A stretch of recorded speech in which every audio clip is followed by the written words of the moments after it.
নমস্কার বন্ধুরা, পাপু কিচেনে জানাই আপনাদের সবাইকে অনেক অনেক স্বাগত। আজকে আমি পাকা কলা দিয়ে বাড়িতে থাকা কয়েকটি উপকরণ দিয়েই একটি কেকের রেসিপি আপনাদের সাথে শেয়ার করব। পাকা কলা ফেলে না দিয়ে বন্ধুরা এইরকম বাচ্চাদেরকে ঝটপট একটু কেক বানিয়ে দিলে বাচ্চারা কিন্তু এটা টিফিনেও নিয়ে যেতে পারবে, বাড়িতেও কিন্তু খেতে পারবে। বাজারের কেনা কেকের থেকে কিন্তু এটা বন্ধুরা শতগুণ ভালো। দেখুন, এখানে আমি দুটো পাকা কলা নিয়েছি। পাকা কলাগুলোকে আগে আমি কেটে নিয়েছি।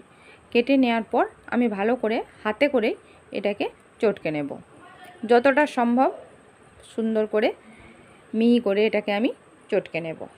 দেখুন, এবার এর মধ্যে আমি দিয়ে দিলাম 1 বাটি চিনি গুঁড়ো আর 1 কাপ সাদা তেল।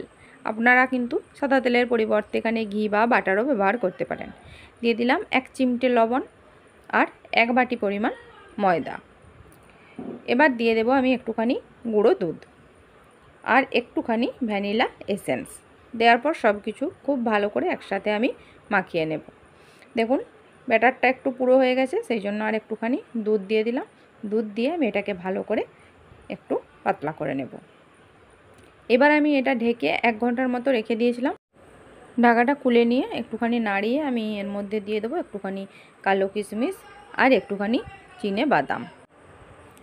এবার আমি এর মধ্যে দিয়ে দেব 1/2 চামচ বেকিং পাউডার আর হাফের থেকেও হাফ, একদম অল্প একটুখানি বেকিং সোডা দিয়ে আর বেশি নাড়াবো না। একটুখানি নাড়িয়ে নিয়ে আমি দেখুন এখানে তেল আর ময়দা দিয়ে যে বাটিটাতে আমি কেক বানাবো সেই বাটিটা তৈরি করে নিয়েছি। এরপর এর মধ্যে আমি ব্যাটারটা দিয়ে দিয়েছি।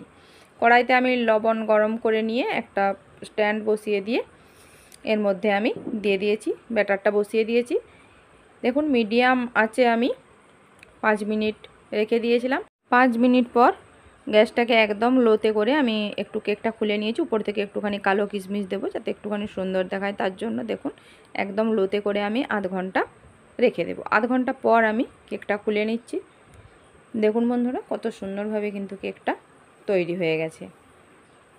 কেকটা কিন্তু কাঁচা নেই, আমি দেখিয়ে দেব। দেখুন, একটা চামচ কিন্তু কেকটার মাঝ বরাবর আমি দিলাম। দেখুন, চামচটা কিন্তু পুরো পরিষ্কার, চামচটার গায়ে কিন্তু কিছু লেগে নেই। কেকটা হয়ে গেছে। এবার আমি নামিয়ে নিয়ে কেকটা ঠান্ডা করে নেব। ঠান্ডা করে নিয়েছি কেকটা। দেখুন, কেকটা একটা আমি জায়গাতে বের করে নিলাম।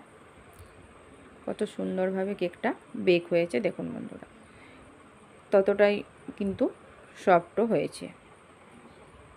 এবার আমি কেকটা কেটে আপনাদেরকে দেখাবো।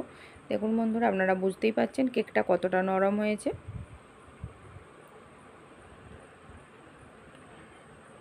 দেখুন কেকটা কতটা জালিদার হয়েছে। কেকের দুই সাইডটায় দেখুন বন্ধুরা কত জালি জালি হয়েছে।